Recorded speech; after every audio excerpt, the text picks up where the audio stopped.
Hey, what's up, everybody? It's your boy, Darrell Owens, and this is another edition of One on One here on the Legacy Maker Sports Network, and of course, airing on the amazing Bowie Television. This is our final power ranking episode of One on One here during the season, and technically, there's no more power rankings because there is only one left in the power ranking, and that is the Super Bowl champion Philadelphia Eagles. But with that being said, we've got to get into the recap of that game, give you our king of the gridiron for that game, and just reflect on a great NFL season and a fun NFL season overall. But let's go ahead and get into it. We've got episode 160, ladies and gentlemen, coming your way here on the Legacy Maker Sports Network and on Bowie Television. Let's get this party started. One.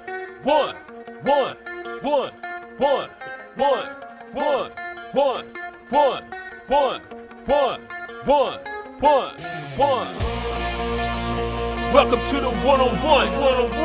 When it comes to ratings, man, we number one. I get the truth, then I give them the scoop. If anybody got a question, I give them the proof. Welcome to the one-on-one. When it comes to ratings, man, we number one. I get the truth, then I give them the scoop.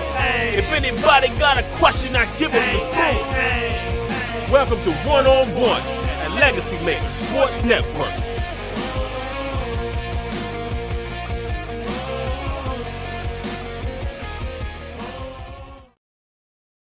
One sixty is here, episode 160 of 101, 40 away from 200. Oh, man.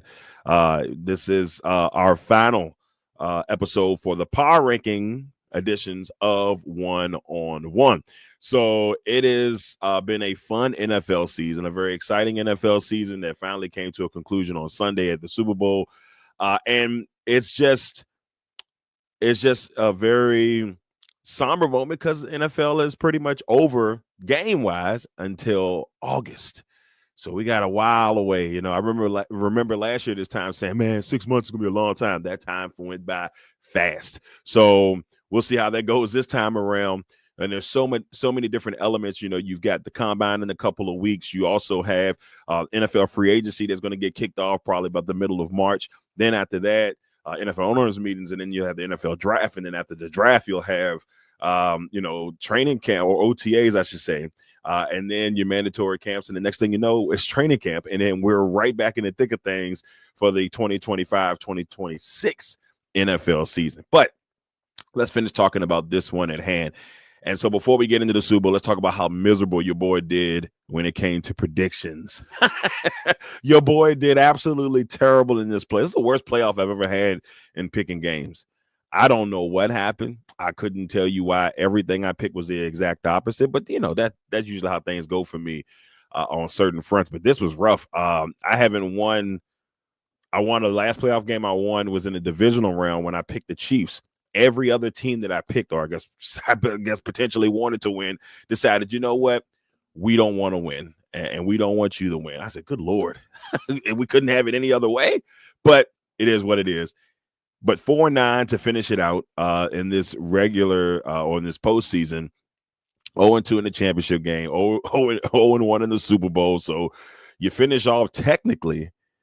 I went 0-6 in the last 6 games because I did pick the Chiefs to beat the Texans, and that was the only one I got. That's the last one I got right, and I lost all the rest of them. Absolutely disaster for a record. But at least my regular season went well. I had my best regular season to date, so I'll take that. But with that being said, let's get into the Super Bowl. Now, the Super Bowl was all the Philadelphia Eagles. This game was never close. And if you'd have told me that, you know, at the beginning of the game that this game would never be close, I would probably say, maybe. But it was just the way that the Philadelphia Eagles won this football game. And the style at which they did it was absolutely a monster. So shout out to the Philadelphia Eagles for a big win. Now, I remember talking to my brother before this game, and I told him he's a big Philadelphia Eagles fan. And I remember telling him, I said, he asked me, hey, can the Eagles win this? I said, yes, but they have to blow them out. They cannot let it be a close game, because if it's a close game, Kansas City will win this game. That's just how they roll. That's how they rolled all season. The tight games, they just find a way to win no matter what. So I knew if Philadelphia wanted to win this game, they had to punch the Chiefs in the mouth. And that's what they did. They punched them directly in the mouth, and it was an absolute disaster for the Kansas City Chiefs. But this is what we saw. We saw a game where the Eagles, in the first quarter, getting their first touchdown. There was a great pass from Hurts to Dotson that kind of set them up for the tush push, seeing Jalen Hurts get in there and get that first touchdown of the game. And then in the second quarter, we saw Jake Elliott get in there. He kicked the field goal, which I shout out to Jake Elliott, because Jake Elliott had a really good game. He went, I believe, 4 for 4 kicking field goals. So he produced 12 of these points for this team, which, you take those away, this is a closer game. But anywho, Jake Elliott had a great day. 48-yard field goal, a 29-yard field goal, two 48-yard field goals, a 29-yard field goal, and a 50-yard field goal. And so he was just cooking. So shout out to Jake Elliott, who had a rough season, because a lot of people looked at Jake Elliott and, there was some people calling for, his job. And, he did have some struggles throughout the season, but he came through when they needed him the most in the Super Bowl, looked unfazed.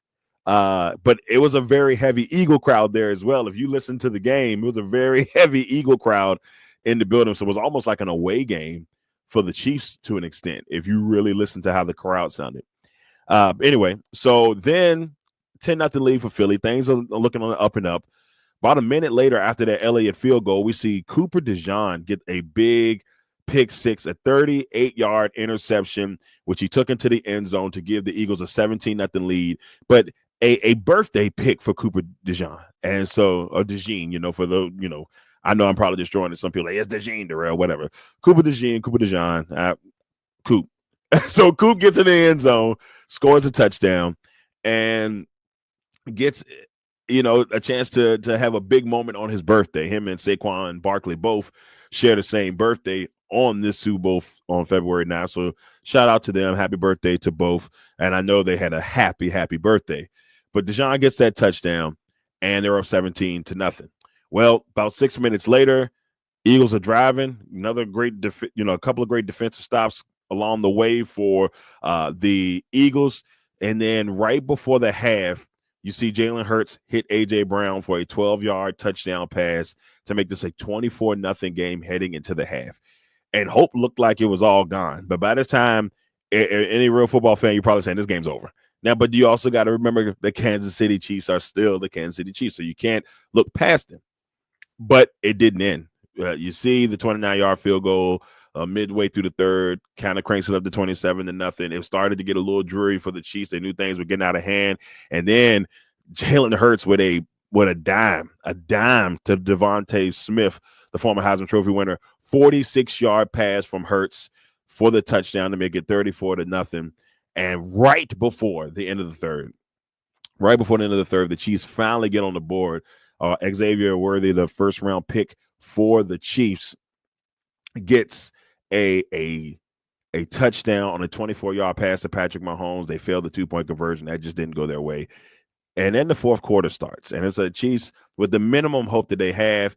Didn't last long, because a 10-play, 40-yard drive would set Jake Elliott up for a 48-yard field goal. And then after some more struggles on offense for the Chiefs, we saw Jake Elliott kick a 50-yard field goal to make it 40-6. Just an onslaught. The Chiefs did end up scoring the last two touchdowns.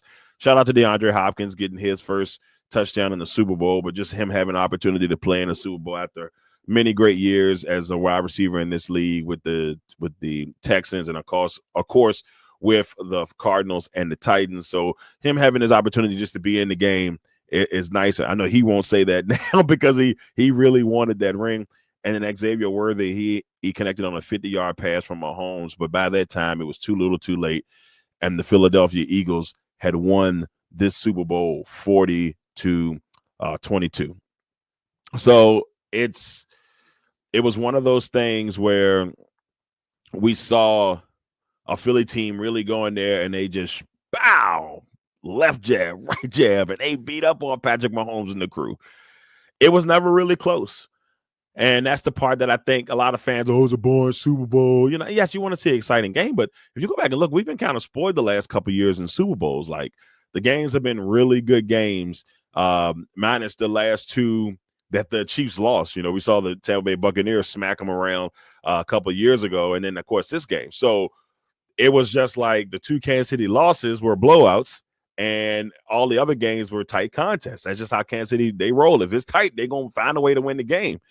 And so it was really, really cool to see. I know there's a lot of Eagles fans that wanted this get ring number 2 and to be able to do that within 8-year span, because I think they won the last one in 17. So you get your second one, and, you can put a lot of people, a little, shut them up a little bit.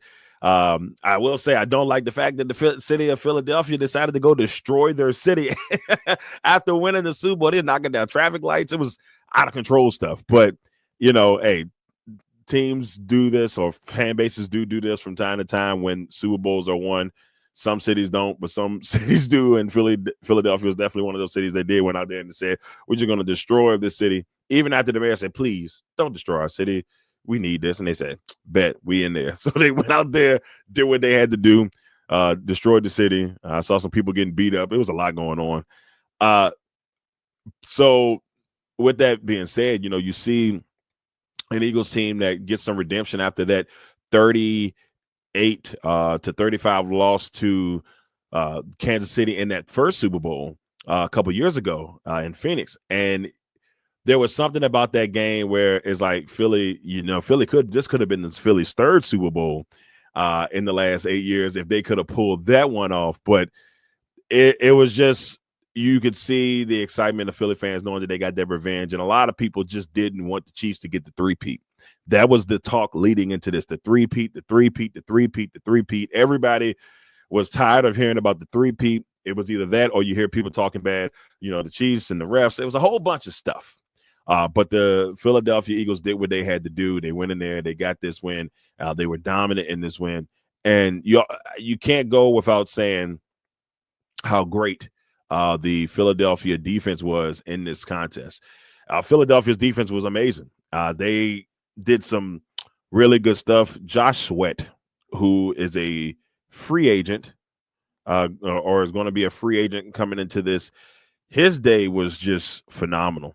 2.5 sacks, 2 tackles for loss, 6 tackles altogether. He had a great day. Zach Braun, who was a special teams guy on the Saints last year, comes in, has a great year for the Eagles. He had 7 tackles, and he had a interception in the process. And it was one of those crucial plays that helped Philly, put themselves in the position that they were in. And it was just all the way around. They just really got after Patrick Mahomes. 6 sacks altogether. Milton Williams had 2 sacks. J-Lax, I think it's Jalen. I don't know how it is. J-Lax Hunt, he had a sack in there. I could be saying that wrong. Half a sack in there. Jordan Davis had a sack. They just were dominant. And then, with Braun and Cooper DeJean getting those interceptions, it was just a great all-out effort by the Philadelphia Eagles. Now, Philly did what they needed to do. And so in that process, a certain player who probably could have won the MVP the last time ended up winning the MVP this time. So let's go ahead and get into our kings of the gridiron, which in this case would be our king of the gridiron. I will say that if I would have done kings, I would have definitely given the defensive king of the gridiron to Mr. Josh Sweat on his performance. Like I said, his bar is rising as free agency right at around the right time with free agency. So I expect him to get paid either by the Eagles or some other team's going to hook him up. So let's go ahead and give you that king of the gridiron. So here we are, kings of the gridiron.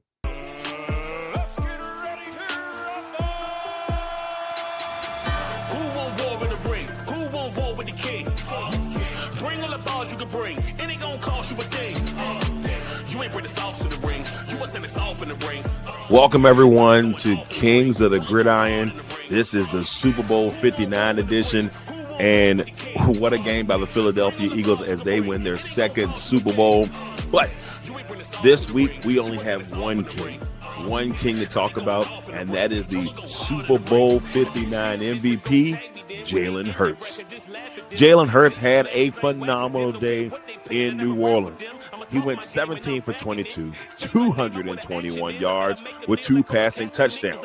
Not to forget that he was killing it from the ground as well with 11 attempts and 72 yards rushing and a rushing touchdown to include. So 3 total touchdowns for Jalen Hurts in this Super Bowl performance. There's a lot of people that say in his first Super Bowl 2 years ago against the Chiefs that he probably should have been the MVP then based off of the amazing performance he had. Now, we all know that they're not going to give the Super Bowl MVP in most cases to the losing team, but he was able to come back this time around and show who he is, the person that he is, and the player that he is. And it was an amazing performance for himself and the Philadelphia Eagles. The Eagles defense did a phenomenal job of shutting down Patrick Mahomes, and Jalen Hurts and his crew did the rest. Jalen Hurts is the Super Bowl 59 MVP, and he is the one-on-one king of the gridiron for Super Bowl 59. So shout out to Jalen Hurts on another phenomenal performance, and congratulations, you, sir, are the Super Bowl MVP and the king of the gridiron. My actions go off of your energy. You don't want to go in that ring with me. I hit you so hard, think it's 10 to me. Practice the ball that you bring.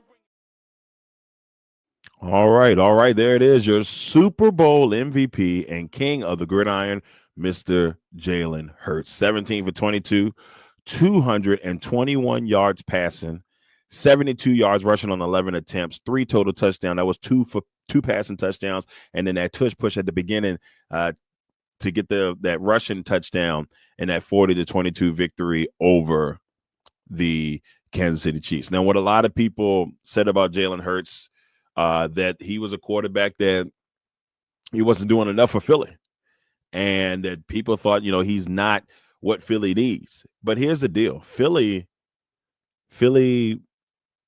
knew what they had in their quarterback, and their quarterback also knew what he had and what he needed to do. Now, he showed up in both Super Bowl appearances that he's been in so far, and I think a lot of people don't realize what Jalen Hurts' mindset was coming into this game. He didn't care about the numbers. He cared about doing whatever it takes to get a win for the Philadelphia Eagles, and that's what he did. He went in there, got the win, and that's just sometimes that's the mentality you got to have. Maybe you're not the main player, but you got to find a way to get the win for your team, and that's what Jalen Hurts did. So shout out to Jalen Hurts, the Super Bowl 59 MVP and king of the gridiron here on One on One. Well, everybody, that's it. That's pretty much it for this episode. Like I said, they get shorter and shorter as we get into that part of the NFL season, but I do want to say thank you all for those who've tuned in for the 4th year of doing the power rankings, and our 5th season pretty much is on its end with here. So we'll start season 6 technically in June. So, our interview portion will return in June, and I will still do some shows in between then, which will, be a continuation of season 5, but it won't be on the weekly basis, but we will still bring you some shows just to talk about, free agency and some other things that are going on in the sports world, not just football. So we'll throw some other things in there as well. But I want to just say that it has been a fun season. I want to give a serious shout out to Bowie Television for the opportunities that it has given myself and the opportunities that they have been able, to make some dreams come true. This station is something that is near and dear to my heart, and I really appreciate all those who are a part of this station and all of my fellow producers here on the station. So it is just an absolute honor to be a part of the Bowie TV family. And now next season, we'll see how things go next season. Very excited what the next season of 101 will entail. And I'm just proud of the product that, been able to put forth. So like I said, the biggest thing for me is I hope that you've enjoyed it. I hope that it has been something for you that you like, or that you at least pay somewhat attention to. And, I'm just excited to see what, this NFL offseason is going to bring us, what things that we'll get a chance to kind of see, and what moves are going to be made, and how good will the Commanders be next year? What are the Ravens are going to do? So those are two things that I'm very intrigued about as we head into the NFL offseason. So I hope you all enjoy that. They still got some spring football coming up. The UFL is coming back out. So the DC Defenders will be in the mix, all that fun stuff, and see how another season of that will go. But yeah, there's just so many elements, NBA champions, all that stuff. But we're going to still come in here, a few times a month and just give you some updates in sports and all that fun stuff. So once again, everybody, thank you all for another successful NFL portion, a full NFL portion of the Power Rankings here for the fourth time. I'm your man, Darrell Owens, and thank you all to all the listeners out there. Like I said, we'll probably be back in a couple of weeks to talk some different sports, but until then, I'll see you all later. Thank you all for being a part of 101, and this is episode 160 of 101. Until next time. One.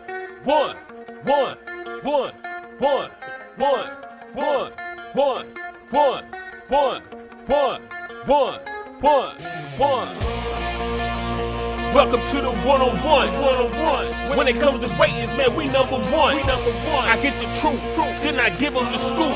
If anybody got a question, I give them the proof.